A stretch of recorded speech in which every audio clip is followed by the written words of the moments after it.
He looked like just another forgotten soul on the sidewalk, cold, tired, and invisible to the world.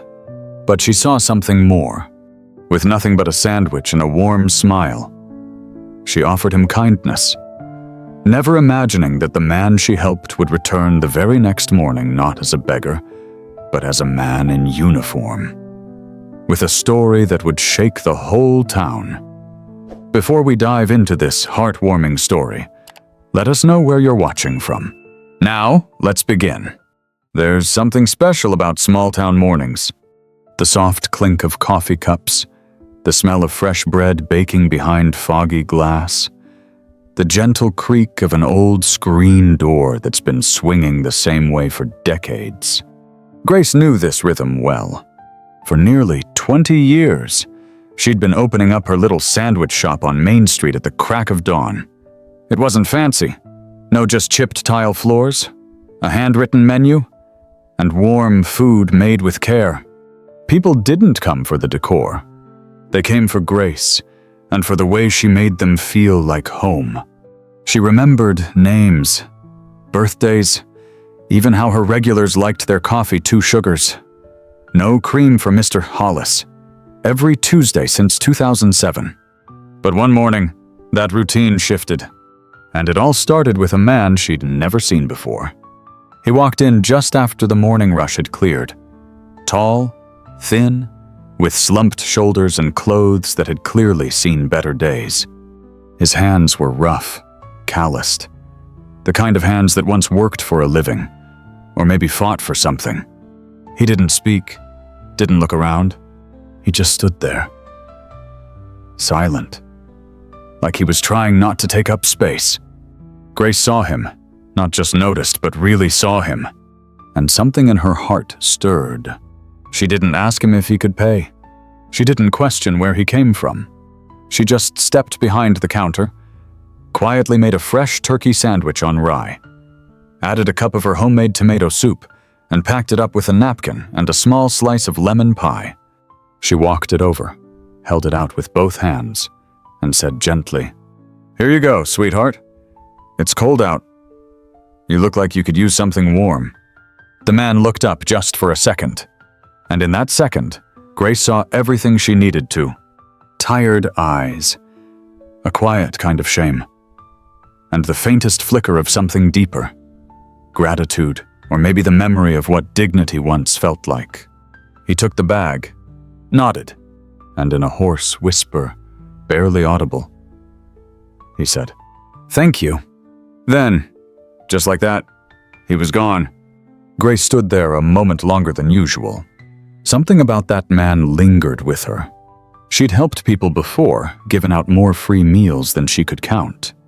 But this one felt different, like it meant more than just food, like it was the first warm thing he'd received in a long time, and not just in his stomach, but in his spirit. She didn't know his name, didn't ask where he came from. All she knew was that he needed kindness, and she had some to give. The rest of the day passed quietly. A few regulars dropped by. The mailman waved through the window. She closed up around 4:30 like always. But that night, as she sat by her window sipping tea, watching the light from the street lamps pool on the sidewalk, she couldn't stop thinking about that man. Where had he gone? Was he okay? Would he sleep on a bench tonight? She said a silent prayer, just a whisper into the stillness. I hope someone else is kind to him tomorrow. But Grace didn't know that tomorrow it would be him who would come back. And he wouldn't be wearing the same torn coat. He wouldn't be hunched over. And he wouldn't be a stranger anymore. The next morning began like any other. The sun crept slowly over the rooftops, painting the sidewalk in soft golden streaks. Grace unlocked her shop, flipped the old wooden open sign, and tied her apron just like she did every day. The coffee was already brewing, and the griddle hissed its welcome. She didn't expect anything unusual. But then, just before 8 the bell above the door chimed. She turned with a smile and froze. There, standing in the entrance, was the same man from yesterday.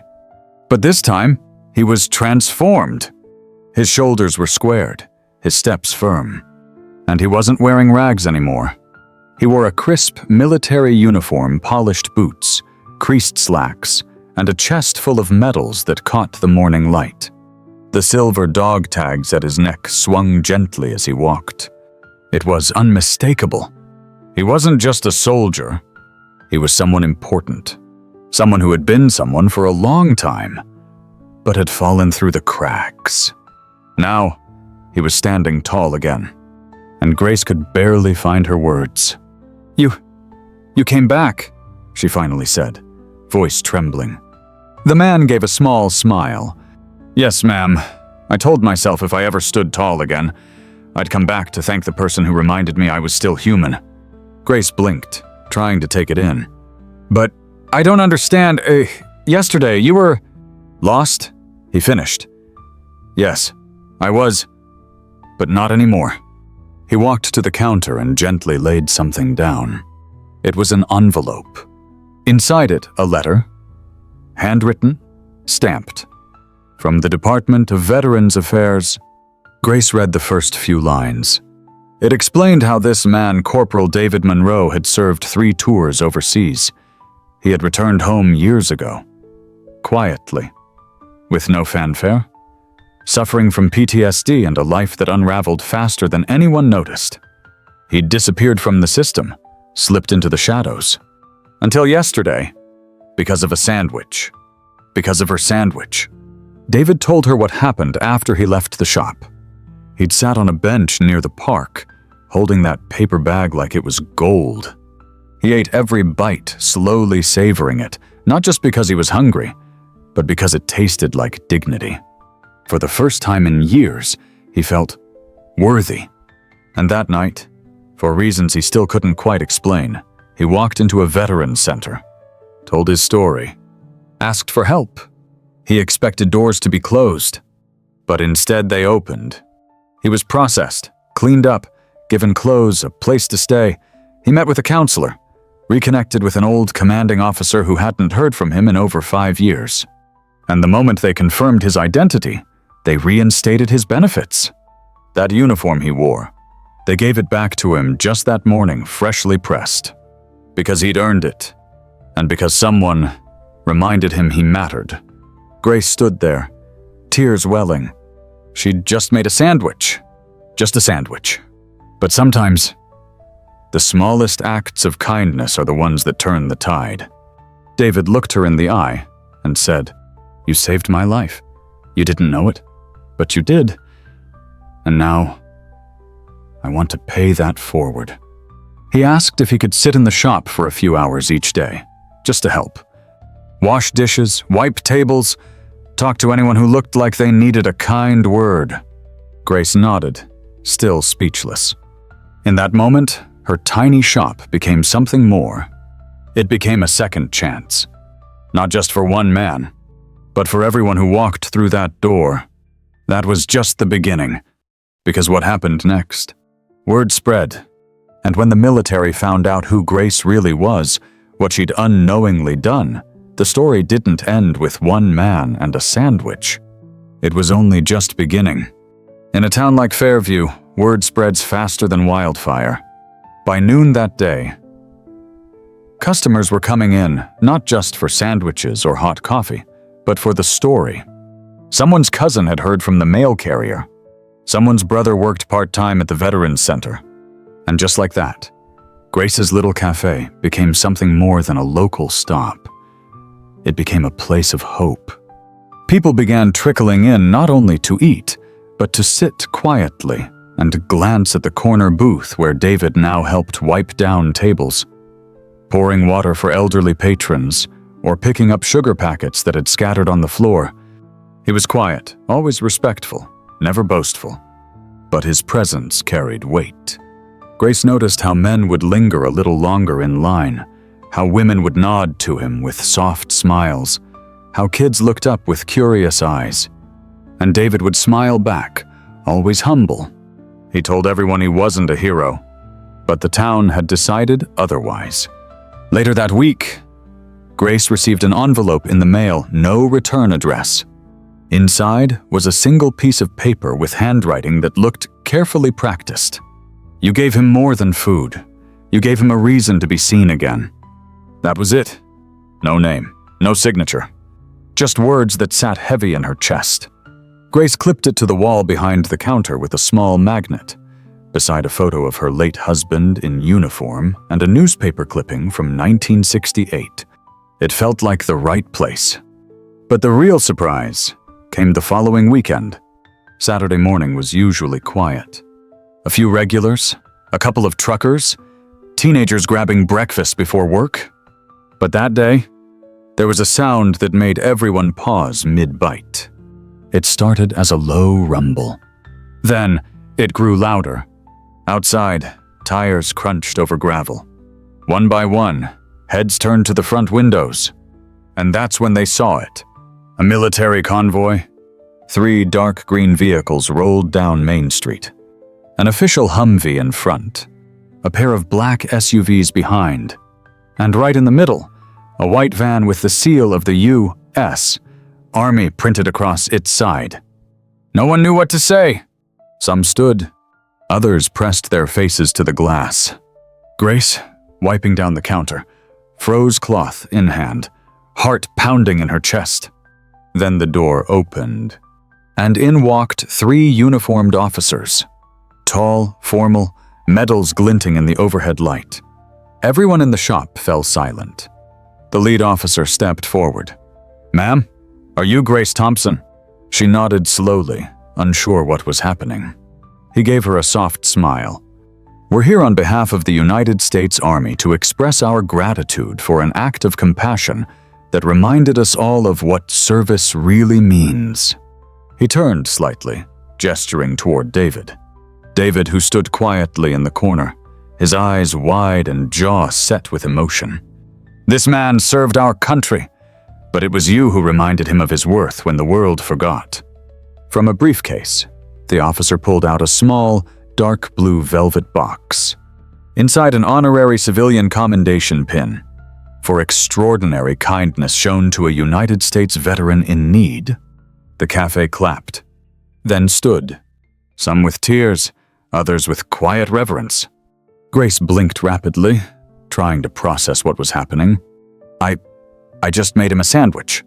"Ma'am," the officer said gently, "sometimes a sandwich is enough to change a life." The Army stayed for coffee that morning. They took pictures. They shook hands. They shared stories of soldiers who had struggled, of those still lost in the shadows. And before they left, one of them turned to the crowd and said, "This place, it's not just a cafe anymore. It's a sanctuary." Because of her, Grace didn't ask for attention. She never expected recognition. But in that quiet little shop, the world had been reminded that kindness doesn't have to be loud. It just has to be real. And that, sometimes, the most powerful heroes are the ones who just offer a meal, a seat, and a moment of dignity. After the military convoy left, things didn't go back to normal. If anything, normal was gone forever. Grace Thompson's cafe, once just a quiet stop for regulars and lonely locals, was now a place with a story. A story people were eager to hear, and even more eager to be part of. It started with a few extra customers, mostly veterans. Some came in full uniform. Others came in civilian clothes, with worn-out shoes and heavy eyes. A few barely said a word, they just pointed to the picture of Grace and David hanging on the wall, and quietly sat down. Grace always gave them a full plate. No questions, no judgment. Word spread. Veterans helping veterans, strangers paying for strangers. One morning, an older man left an envelope on the counter. Inside, a $100 bill and a note that simply said, "For the next guy who needs a sandwich more than I do." Grace cried when she read it. David, now an official employee, became the heart of the cafe. He arrived early, cleaned the tables before anyone walked in, carried coffee to the older ladies who came in every Thursday after church. Once, He drove an hour to pick up a veteran who couldn't afford gas, but wanted to visit the cafe with the lady and the sandwich. He never called it Grace's place. To him, and to so many others, it was home. One rainy afternoon, a woman in a sharp navy blue dress walked into the cafe. She wasn't from around there, that much was clear. She introduced herself as Karen Fields, a field producer from a national news outlet. "I heard a story about a sandwich that saved a soldier's life," she said, smiling at Grace. Grace chuckled. "I just made lunch," she replied. Karen shook her head, her eyes full of purpose. "Ma'am, what you did went far beyond lunch." A week later, news vans lined the street outside the cafe. Camera crews, microphones, reporters asking questions. Grace didn't want the spotlight, but she knew the story wasn't hers anymore. It belonged to every hungry soul who had walked through her door and left feeling seen. The segment aired on a Sunday evening. Millions watched. The next day, hundreds of letters arrived. Some handwritten in shaky cursive, others typed, signed with military ranks or simply a grateful heart. One read, "My father came back from war, but not all of him made it home. Your story gave me hope that he can still be found." Then came the phone call that changed everything. A soft-spoken woman on the other end introduced herself from the Department of Veterans Affairs. They had watched the story. They had cried. And they had an idea. "Would you consider partnering with us, Mrs. Thompson?" Grace blinked. Her hands, flour-dusted from rolling biscuit dough, trembled. "Partnering for what?" she asked. The woman on the phone replied, "To turn your cafe into an official veteran welcome station. A place where struggling vets can find not just food, but connection, resources, counseling, employment support." Grace said yes. Not right away. Not because she saw herself as a leader or a savior. She said yes because she saw the empty seats in her cafe and imagined filling them with purpose. Within 3 months, Grace's cafe had a second name, the Table of Honor. A bulletin board near the door offered job postings and housing resources. A back room became a quiet space where veterans could talk, rest, or even cry without shame. Local volunteers, nurses, counselors, even barbers offered their time every week. A church donated blankets. A retired baker came out of retirement to teach cooking classes for vets who wanted work. David, he became the unofficial host. He hugged strangers, shared stories, some funny, some painful. He reminded men who'd been forgotten that they were still strong. And every week, he'd bring a fresh flower and set it on the table where Grace had first given him that sandwich. "Never forget where you were seen," he said. A year later, Grace stood on stage at a national event for veteran support advocates. She wore her Sunday best. She didn't read from a script. She just told her story. About a sandwich. About a man. About a cafe that became a shelter, then a mission. And when she stepped down from the podium, hundreds of people rose to their feet, applauding not because Grace had changed the world, but because she reminded them it still could be changed. One quiet act at a time. It had been exactly 1 year since the day Grace gave that sandwich to a man she didn't know. A man who didn't have a name, a story, or a destination. Now that same man, David Carter, former Army medic, stood beside her in a cafe filled with light, laughter, and second chances. On the anniversary of that quiet act of kindness, the town gathered for a small ceremony. There were no cameras, no speeches, just neighbors, veterans, children, retirees, and a new sign freshly painted hung above the cafe entrance. Grace's table where every soul matters. David spoke first. He held the microphone like it was heavier than his rucksack in Iraq. He looked at Grace, then the crowd, then down at his own boots. 1 year ago, I came in here ready to disappear, but someone gave me food before asking my name, and when I looked into her eyes, I saw something I hadn't seen in a long time, Hope. He paused, voice trembling, and that hope pulled me back from the edge. That sandwich didn't just fill my stomach, it saved my life." People cried. Even the mayor wiped his eyes. Grace hugged David like a mother would her son, and, in a way, he was... After the ceremony, a little girl came up to Grace. She couldn't have been more than 8. She held out a peanut butter sandwich wrapped in foil and said, "This is for the next soldier." Grace knelt down and asked, "Why, sweetheart?" The girl replied, "Because you did it first." That's when Grace understood. She hadn't just helped one man. She had sparked a movement of quiet goodness, of unseen heroes, of people believing again that small acts matter. In the months that followed, more cafes joined the initiative. They hung up Grace's table signs. They offered veterans plates, free meals for those who served. Some towns turned laundromats into veteran shelters. Others set up free health checkups in barbershops. But they all traced back to one moment. One sandwich. One choice. We often think changing the world requires a grand gesture. A big donation. A viral video. But sometimes it just takes one sandwich. Given in silence. Offered with kindness. And wrapped in dignity. You see, kindness doesn't need a plan. It doesn't ask for permission. It doesn't wait for perfect timing. It just shows up. In a kitchen at 6 a.m. At a crosswalk with 2 cups of coffee. At a cafe where a woman sees hunger and responds with grace. We live in a noisy world, but it's in the quiet moments that lives change. And it's in the smallest gestures that the biggest healing begins. So today, ask yourself, who's standing quietly in your corner of the world? Who might need a warm meal, a kind word, or just to be noticed? You don't have to open a cafe. You don't need a military convoy to show up at your door. You just need a little compassion and the courage to act on it. If this story moved you, don't keep it to yourself. Share it. Tag someone who reminds you of grace. Tell your own story in the comments. And if you see someone who looks like they've forgotten how much they matter, offer them a sandwich.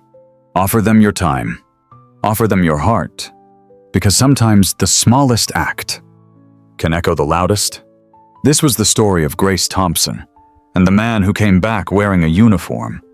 But maybe, just maybe next time, it'll be your story we're telling.